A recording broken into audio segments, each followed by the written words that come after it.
Batik is a method of dyeing fabric that originated in Indonesia, but it's also used in other parts of Southeast Asia, such as here in Singapore, as well as in Malaysia.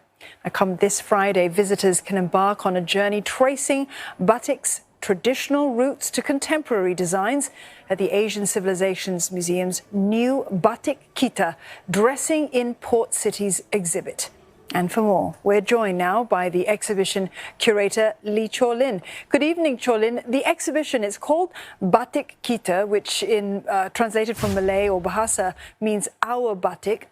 It originated in Indonesia, batik, but it also has a lot of significance here in Singapore as well as the rest of the region.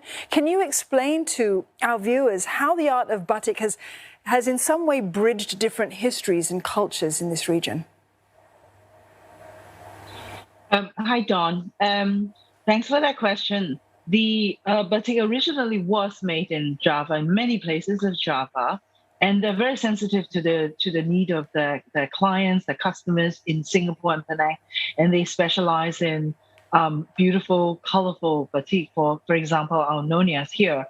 But I want to stress that different places in Java really make their own style of batik. For example, the Central Javanese make these very somber looking coat style batik with geometric design in colors like indigo and brown. But when you come to the north coast of Java, in Pekalongan and Cirebon, in Lasem, it's an explosion of colors. Not only do they use lots of red, the pastel colors get into the action. So there is just one batik for everybody in the market. Yes, so batik is very specific. The designs are specific to certain regions, and our viewers would have just been watching some of the images there. And among those designs, some contemporary designs as well. Those are going to be at the exhibition. Chor Lin, how has batik changed over the years?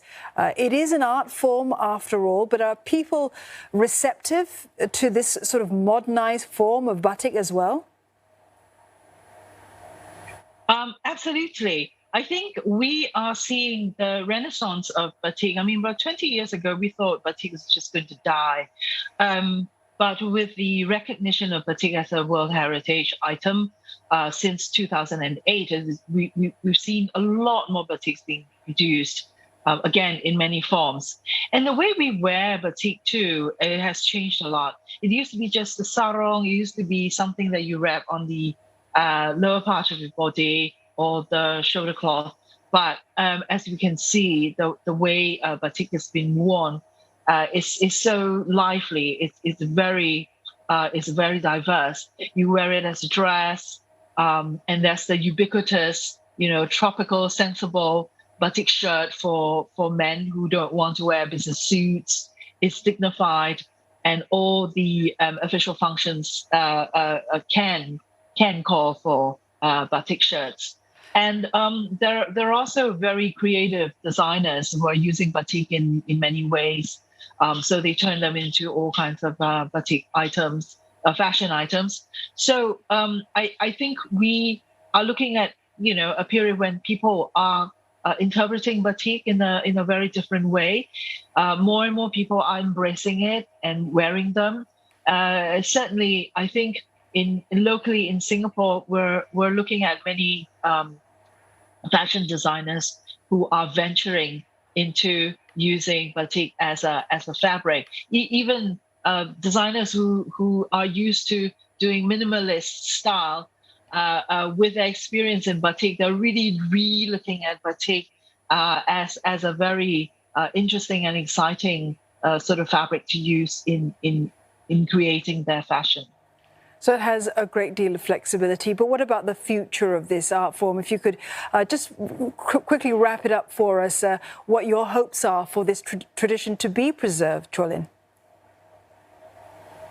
I think with more interest in batik and people are really getting into the nitty-gritty of how batiks are made, and it's a very flexible technique, and it allows people to reinterpret and to express themselves. So I think we really are seeing a renaissance. There will be more people using batik, not only as a way to decorate their fabric for fashion, but also as an art form. We're seeing more artists also using batik as a technique to do paintings and to decorate interiors.